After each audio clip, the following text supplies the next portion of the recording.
Okay, this week we are in Deuteronomy chapter 32, starting in verse 28. I don't know, we're getting close to the end of Deuteronomy. Took us a good while to get through this one, but I think this last part's a little bit faster than some of the stuff we've read so far. And this is a song.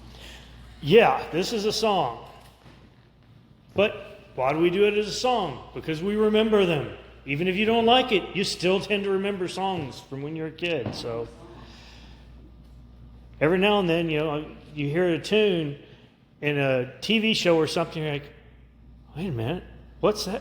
You still remember it. You haven't heard it in 40 years. It wasn't popular. It's cheap. That's why they're using it in a TV show. But it'll still trigger that memory. You'll still remember it. That's why you do things to song. There's a reason for this. Okay. Now, and again, I still find this one really amusing in some ways because he tells them all the things they're going to do wrong, but he still tries to build them up and say, but you can keep this for a while. So let's continue on starting in 28 here. For they are a nation lacking in counsel, and there is no understanding in them. Would that they were wise, that they understood this, that they would discern their future. How could one chase 1,000, and two put 10,000 to flight, unless their rock had sold them, and the Lord had given them up? So what's he talking about? He's talking about these nations they're going to invade and get rid of, how the Lord's going to be a triumphant in all this, but the fact that they're going to be a small number going in there. We already know we're talking about less than 12,000 people, right? Because it's 1,000 per tribe, so you have 12,000. Then you take out the people that are afraid. Then you take out the people that just got married. There's going to be a lot more of those.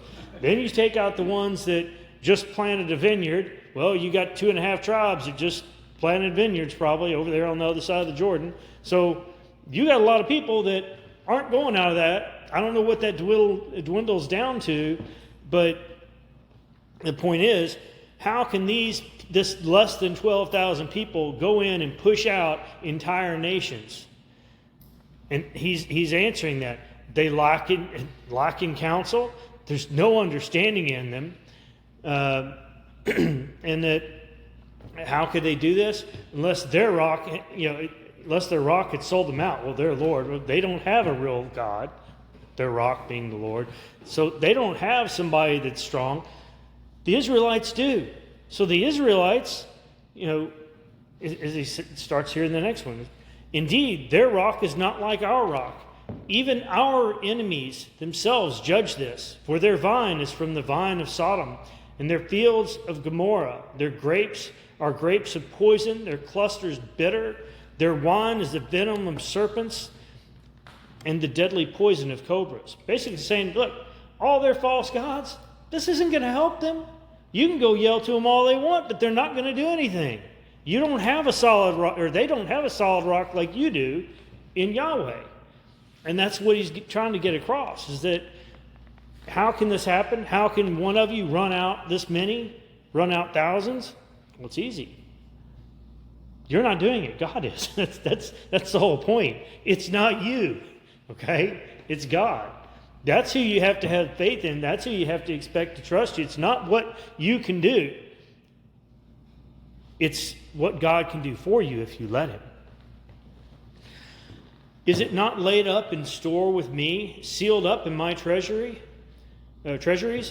Vengeance is mine, and retribution is due time that their foot will slip. For the day of their calamity is near, and the impending things are hastening upon them. He's telling them right there, it's coming. Why is he upset with them? Well, they aren't following him. Now, he didn't make an offer with them. He didn't make them his people, but he's living in ways that he doesn't approve of, and he's still God. He's still the creator. And so, oh yeah, he's going to make it. He's going to get retribution. Vengeance is mine.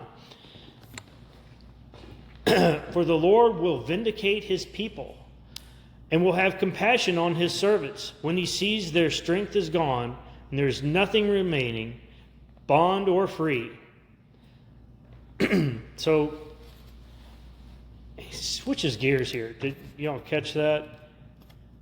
Because all of a sudden it's more about Israel again. The Lord will vindicate his people, yeah, and he will have compassion on his servants when he sees that their strength is gone. In other words, Moses has been talking about how Israel is going to fail to keep the promised land. Israel is going to be kicked out of this promised land. Israel is going to follow false gods. Israel is going to go have their own kings. They're going to do all these things. But right here he's telling them, for the Lord will vindicate his people. He will have compassion on his servants when he sees their strength is gone, there's nothing remaining, bond or free. Bond or free, basically you're a slave of sorts or you're free. It doesn't matter. When you finally get to the point where you learn that all these false gods can't help you, everything has to go to Yahweh. When you finally give up on all these false gods and come back to him, he will accept you. That's what he's saying. He's going to accept Israel back when they give up all these things that he knows they're going to do. And he will say, where are their gods? The rock from which they sought refuge. Notice it's lowercase. You're talking about false gods. Who ate the fat of their sacrifices and drank the wine of their drink offering. Let them rise up and help you. Let them be your hiding place. See now that I am he, and there is no God besides me. It is I who put to death and give life. He's making it very clear. You can do all the drink offerings and sacrifices and all this to the false gods, but it doesn't matter. They can't do anything. They can't do what Yahweh can do. That's the bottom line. Now, this is one thing that, again, I thought about, and we kind of talked about this stuff before, but so why is it then that some people, they worship false gods, and they prosper? Well, the devil still has control over the earth. He can still do things. Demons still have some power here. They can still do things. They're working for Satan. So it's not like they're powerless. It's just that their power does not compare to that of the one true living God, Yahweh. That's the difference. That's the key. Sure, they can do something small for you, but can they do everything for you? Can they save your soul? No. Can they give you eternal life? No. I mean, there are things they can do, but it's minimal in comparison. And that's the part that some people, I think, don't get, because, people get away with something or hey, look, I prayed to this idol, or I worship, I'm a Wiccan, I'm just worshiping Mother Earth, and guess what? I did a spell, and guess what? It worked. Well, the Bible, we've already read it. It says witchcraft is real. It exists. Sorcery exists. So all these things are real. We may not see it as much today, but we see huge growth in Wiccan people. And so all they have to do is get something right, something actually works. And guess what? Oh, look at all the power I've got. It's where... Yeah, it does. I think it's also there to test our own faith, too. Yeah. You might have a guy got his car, how Yeah. God and stuff like that. So I think it's there for us. Yeah, again, that's the part that gets me. You see the drug dealer that's racking up buku money. He's a billionaire. But guess what? He can't show his face in public either. Well, they're all having to hide because otherwise they're going to get arrested or they're going to get a missile shot at them. One of the two. I don't want to live like that. How do you want to live your life? And how where I'm staying south of, I noticed so there's still one side of it. They got business it's Palmer here. Force it down on Yeah. Yeah, it's sure, what if they get something right, It's a joke. Yeah, you see that a lot in California. You'll see those places everywhere. I'm thinking I think some of that is with Hispanic culture too, there's a lot of stuff. they do. Yeah, Yeah, it's kind of weird, but every culture has something in it like that. And just, I think a lot of people as Christians don't remember that, this stuff is somewhat real. Not everybody can do it, but some people can because they're worshiping the devil. They're saying, hey, I get more out of that. Well, no, you don't, but a lot of people don't see the big picture, and that's what I'm trying to get across. Okay,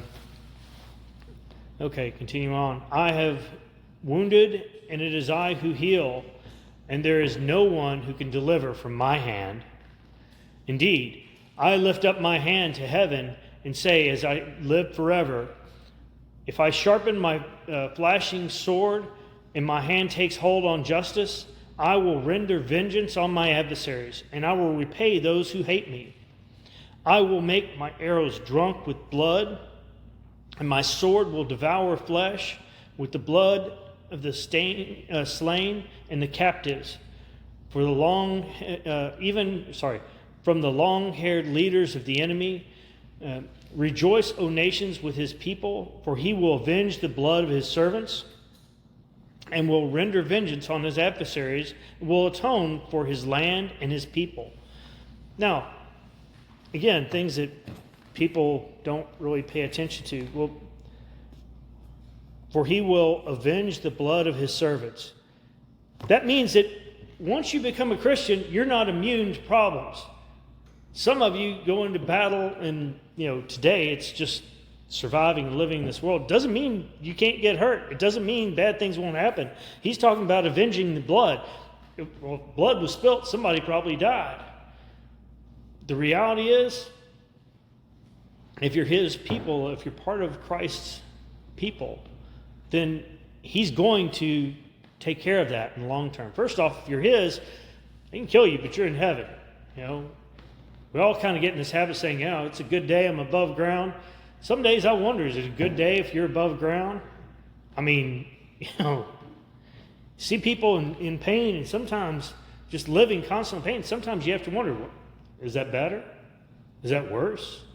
But the point is, God's going to get vengeance for it. He's going to take care of it. You're going to have everlasting life. So the other person's the one that isn't. That's where the vengeance comes into play. Sometimes, we always want it to happen where we can see it, right? We all want to get that satisfaction, the person that wronged you, getting their just desserts, okay? But it doesn't always work that way. A lot of times, that's later. But you have to decide, do you want to play the long game or the short game? A lot of people like that short game, What can you do for me today? And a lot of people think, you know what? I'm going to go out and live my life, have a great day, and when I'm about to die, it'll be time to go to Christ, go to God. And it doesn't work that way. It's still got to be sincere. If that's your plan all along, it's not going to work out. Then Moses came and spoke all the words of this song in the hearing of the people. He, with Joshua, the son of Nun. When Moses had finished speaking all these words to all Israel, he said to them, take to your heart all the words which I am warning you today, which you shall command your sons to observe carefully, even all the words of this law. Why is it you have to tell your sons and daughters, Why? You have a responsibility. That's the bottom line. They have the choice not to believe him, but you have the responsibility to instruct them. They have free will. Your kids can do what they want, but you have to explain it to them. You have to show them. And in this world, it looks like that's not really happening because you've got such a decrease in people going to church. Now, supposedly, from something Julie was reading the other day, I think this weekend actually, there are more people 18 to 25 that believe in God now, but the big question is, what God do they believe in? What are their actual beliefs? We've splintered Christianity so much, when you think about it, how many different denominations are there all to follow one book? How many other religions use this book in conjunction with, the Book of Mormon, or, book of this, the book of that, the book of what's happening now. It's a problem. For it is not an idle word for you. Indeed, it is your life. and by this word you will prolong your days in the land which you are about to cross the Jordan to possess.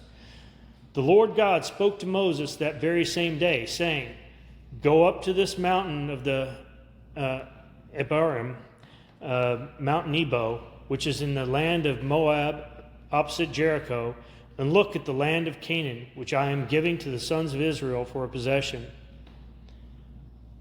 Then die on the mountain where you ascend, and be gathered to your people. As Aaron your brother died on Mount Hor and was gathered to his people, because you broke faith with me in the midst of the sons of Israel at the waters of Meribah Kadesh in the wilderness of Zin, because you did not treat me as holy in the midst of the sons of Israel. For you shall see the land at a distance, but you shall not go there into the land which I am giving the sons of Israel. Now, considering all the things that we saw the Israelites do in since Genesis on here, really, was his so much worse than others? Or is it because leaders and teachers are held to a higher standard? I think that's a lot of it. Where did he get mad, and where did he kind of, lose his right to go in? Meribah Kadesh. Well, it was a minor offense in some ways, but remember, he was supposed to be getting water for them. He was supposed to command the rock to provide water. He got ticked off and struck the rock. Then he turns around and says, are you happy now with what I provided you? He didn't provide them. He was supposed to be doing what God said. I mean, he did it versus the people doing it. So it's a group versus one. And he did it in front of the people. He was basically going against Yahweh in front of the nation of Israel, because he'd had them gathered there so he could show them God's going to provide water. And they were still moaning and crying about it. And he got fed up, like a lot of us do. I don't know about you. I get fed up sometimes with things. Sometimes you hit that breaking point. You might say something you shouldn't have said. But if you're a leader, if you're a teacher, you're going to be held to a higher standard. That's the one thing that scares me about teaching. I love teaching. I really do. But it scares me some days. That's why I'm dead. Well, the main thing is, it wasn't an offense where he lost his salvation. No, not at all. And he's looking from a human perspective. I want to be in the land of people that we work so hard for. Where he went. Much better. Yeah. Where he was going to go. Yeah. But it was still worse than in that punishment. Oh, yeah. It was just a punishment of what he knows. It's like a lot of things. What we know is living here on earth, right? We don't know what it's like in heaven. We've got a good idea. We don't know. That's where I said, is it really better to be above ground? Some days, yes. Some days, maybe you think not. But it was something minor, but it's because of his position. I'm just trying to put that in perspective, because it wasn't, as you said, it wasn't a huge punishment. He's still going to be with God. It's just a matter of timing. I think that's also reflected back to the Israelites. They saw that he couldn't go for his transgression. Right. There's a learning experience for them also. Hopefully. Well, and besides, on top of everything else, what are the days? How many are the days of man? 120 years.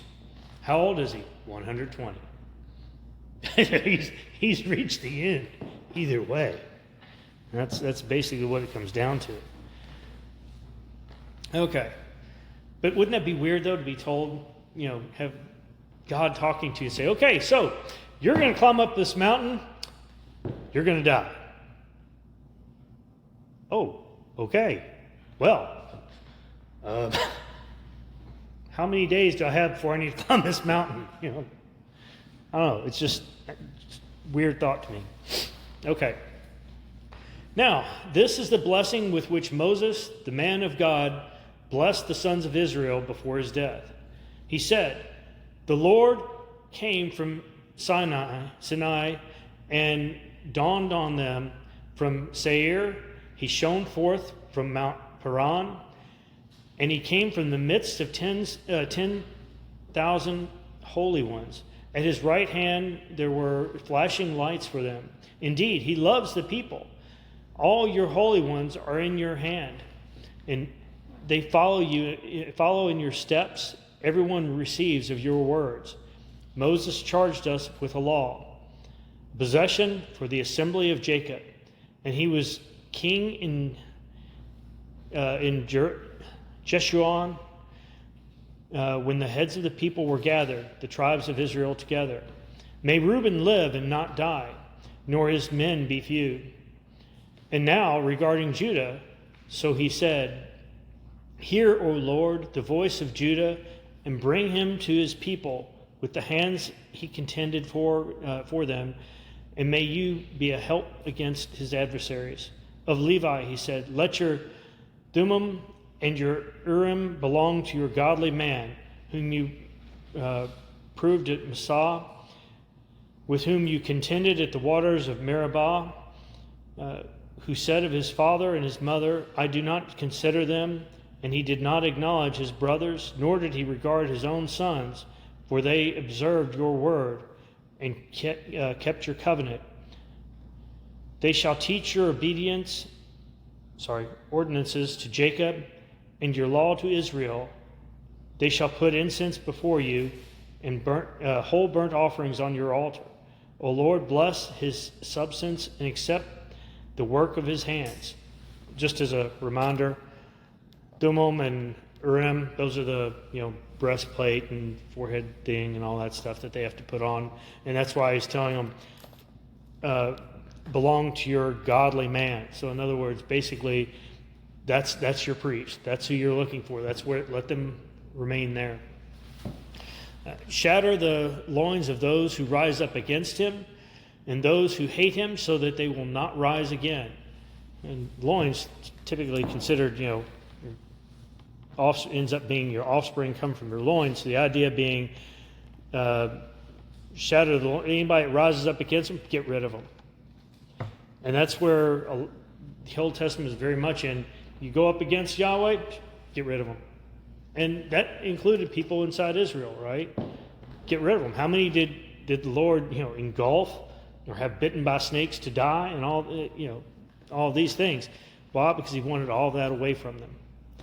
Of Benjamin, he said, May the beloved of the Lord dwell in the security by him who shields him all the day, and he dwells between his shoulders. Of Joseph, he said, Blessed is the Lord, be this his land, with the choice things of heaven, with the dew, and from the deep lying beneath, and with the choice yield of the sun, and with the choice produce of the months, and with the best things of the ancient mountains, and with the choice things of the everlasting hills, and with the choice things of the earth and its fullness, and the favor of him who dwelt in the bush, let it come to the head of Joseph, and to the crown of the head of the one distinguished among his brothers. As the firstborn of his ox, majesty is his, and his horns are the horns of the wild ox. With them he will push the people all at once to the ends of the earth.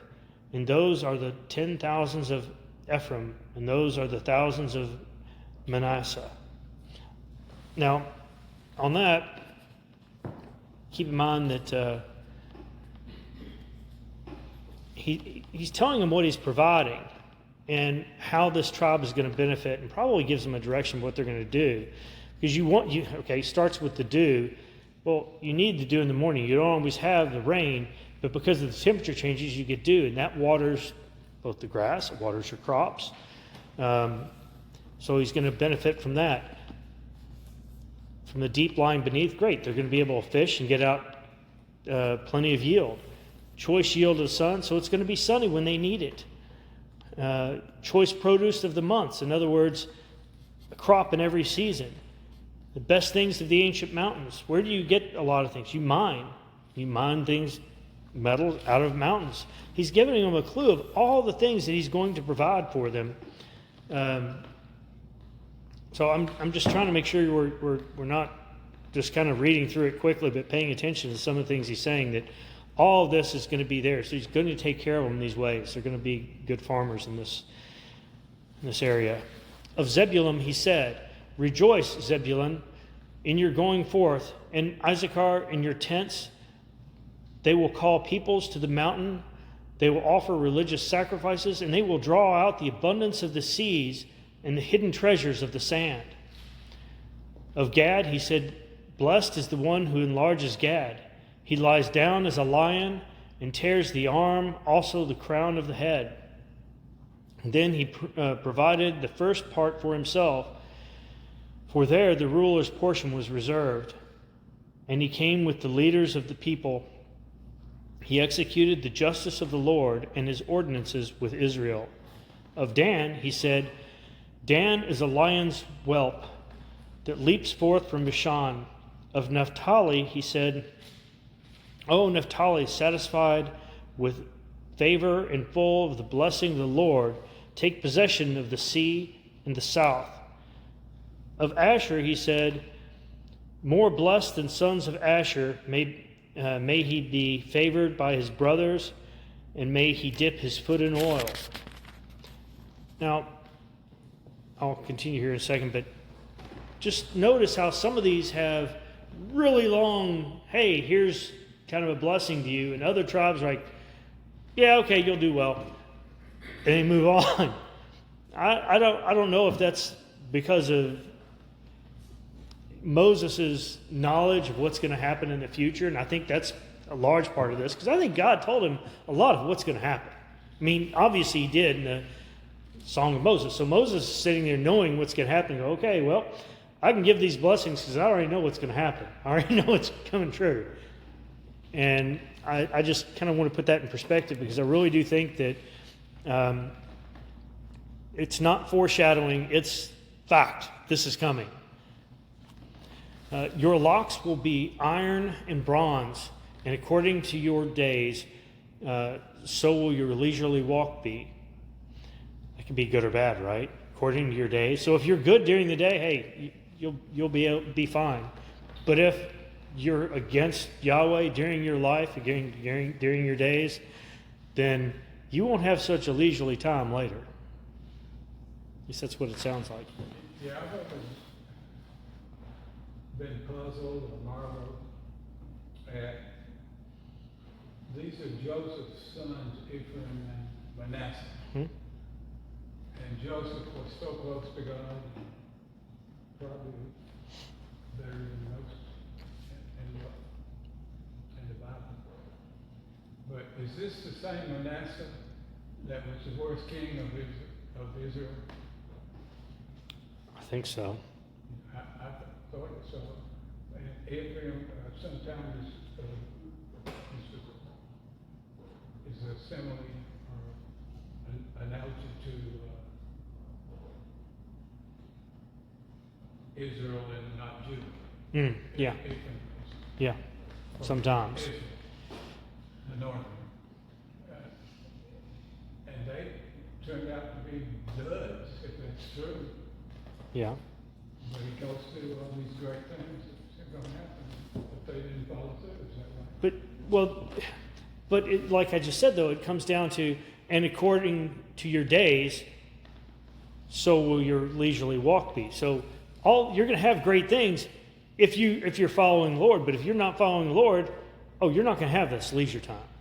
And I think that's the caveat to getting all the things of God. To get all the blessings, the Israelites had to follow God. If they didn't follow God, all these things go away.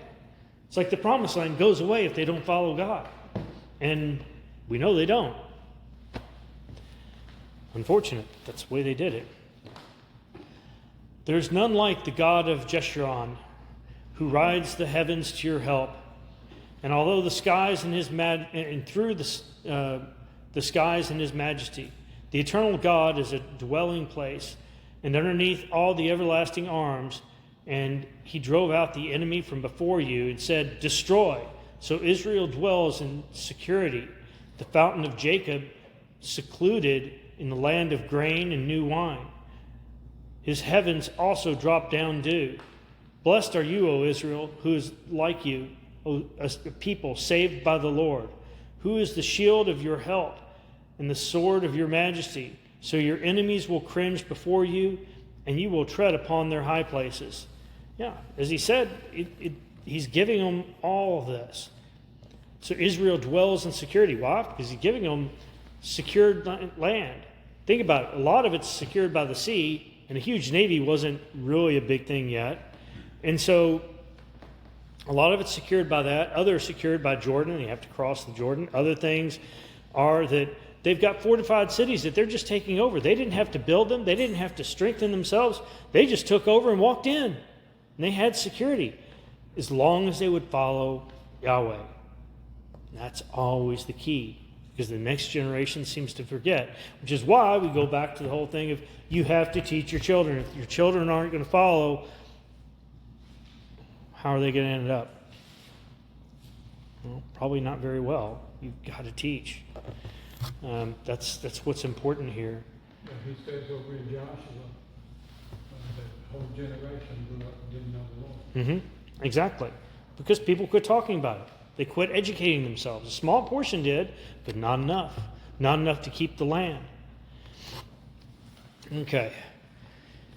Now Moses went up from the plains of Moab to Mount Nebo, to the top of Pisgah, which is opposite Jericho, and the Lord showed him all the land, Gilead as far as Dan, and all Naphtali, and the land of Ephraim and Manasseh, and all the land of Judah as far as the western sea, and the Negev, and the plain in the valley of Jericho, the city of palm trees as far as Zor. Then the Lord said to him, This is the land which I swore to Abraham, Isaac, and Jacob, saying, I will give it to your descendants. I have let you see it with your eyes, but you shall not go there.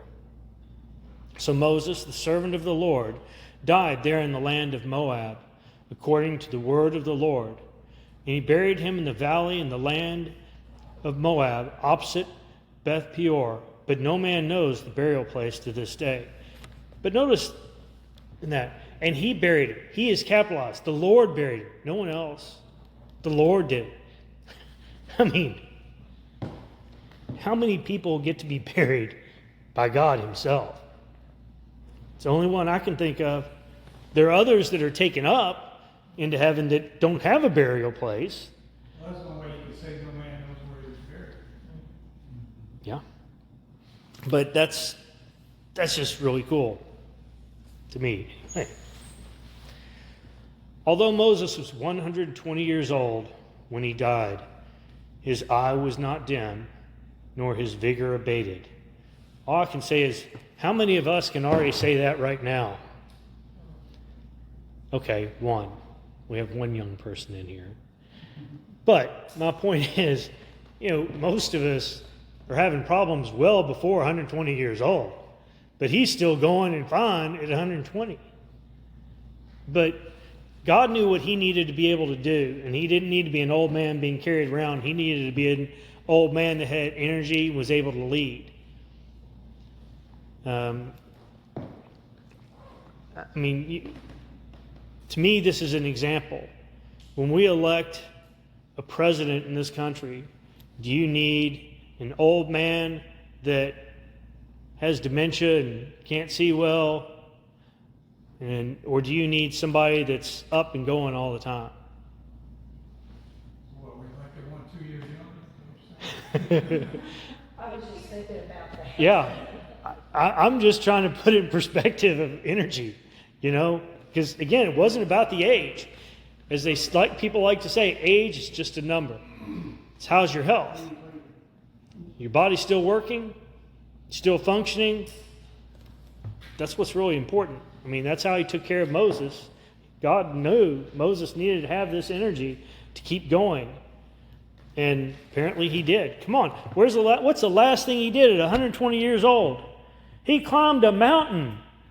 I don't think I'm ready to go climb a mountain, but Moses was doing it at 120 years old. God was with him. I don't know a 120-year-old man. Certainly don't know one that can go climb a mountain today. but God took care of it with Moses. So the sons of Israel wept for Moses in the plains of Moab 30 days. Then the days of weeping and mourning for Moses came to an end.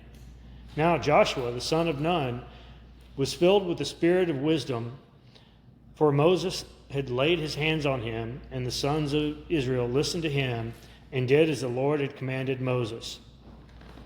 Since that time, no prophet has risen in Israel like Moses, whom the Lord knew face to face.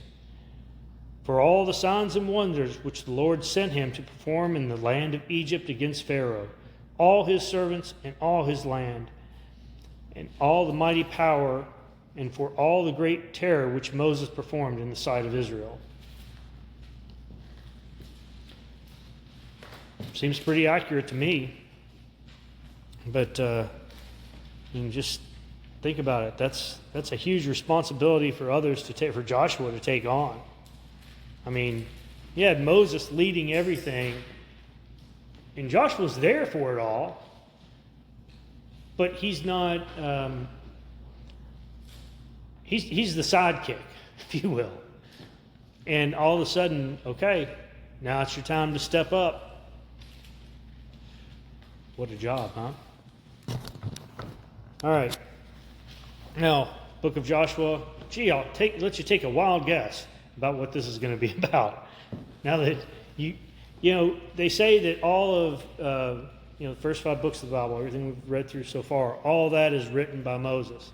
Obviously, the ending not so much, but really all that's written by Moses.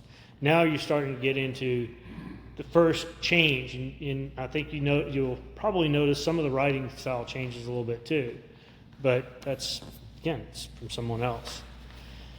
Now it came about after the death of Moses, the servant of the Lord, that the Lord spoke to Joshua, the son of Nun, Moses' servant, saying, Moses, my servant is dead. Now therefore arise, cross this Jordan, you and all the people, to the land which I am giving to them, to the sons of Israel.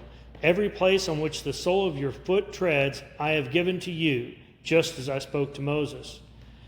From the wilderness and this Lebanon, even as far as the great river, the river Euphrates, all the land of the Hittites, and as far as the great sea towards the setting of the sun will be your territory. No man will be able to stand before you all the days of your life, just as I have been with Moses. I will be with you. I will not fail you or forsake you. Be strong and courageous, for you shall give the people possession of the land which I swore to their fathers to give them. Only be strong and very courageous. Be careful to do everything to all the law which Moses my servant commanded you. Do not turn to it to the right or to the left, so that you may have success wherever you go. The book of the law shall not depart from your mouth, but you shall meditate on it day and night, so that you may be careful to do according to all that is written in it. For then you will make your way prosperous, and then you will have success. Have I not commanded you? Be strong and courageous. Do not tremble or be dismayed, for the Lord your God is with you wherever you go. He really focuses on the strong and courageous, doesn't he? But then again, doesn't he need to? I mean, you think about it, he's sending them up to go kick a bunch of people out of their land with less than 12,000 people. So you better be strong and courageous, and you better have faith and trust that the Lord is going to be there with you to take care of all this. Because that's pretty much where you're, let's say, stuck, but that's his job. He's got to walk out there in front of them. He's got to do what he has to do to get all this to happen. And I can't imagine having, I mean, I've had about, I think at most I've had about 40 people that reported to me in the jobs I've had over the years. And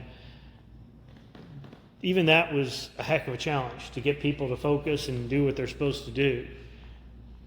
I can't imagine leading an army, even when you figure the trickle down of all the management, still having almost 12,000 people that you're responsible for and ordering what to do in order to move forward. But again, if you've got Yahweh leading you, all you've got to do is repeat the commands, right? He was going up, it's nations that have been fortified there for generations. Mhm. They're going to transit for the last 30 years. I mean, excuse me, last 40 years. 40. So, Yeah. so you got to take this bag bunch of people that's been traveling for 40 years and go up against fortified cities. Yeah. Yeah, I know that you've got to be not just crazy. I think part of this was you have to be, no, we're going to do this. That mindset that some people have. I mean, some people have that mindset of just, I'm going to succeed in whatever I do. And I think he had to have that mindset and that faith in God just to be able to go through and go, nope, not going to worry about this. I'm just straight ahead. I know what we're doing. Let's go. We're going to go take this land. No ifs, ands, or buts about it. We're going to win. I mean, it's more than a positive attitude. It's a true faith to say, nope, we're good. Let's go. Not going to worry about this. Let's move forward. Let's kick these people out. And keep in mind that not only are they fortified, but these people have actual armies. Not, well, give me your strong people and we're going to make them into an army, which is, hey, at least God can do that. But these people had trained fighting armies that they fought with people fairly often, and they were ready to go. This is who you're going to go fight against. And you're not trained, you're not skilled, you're just empowered by God. That's it. Heck of a thing. But they've already got some experience with it, so hopefully that built their strength up a little bit. They spent, last 2.5, 3 years on the other side of the Jordan waiting. You have to wonder what the people on the other side of the Jordan were thinking for that time.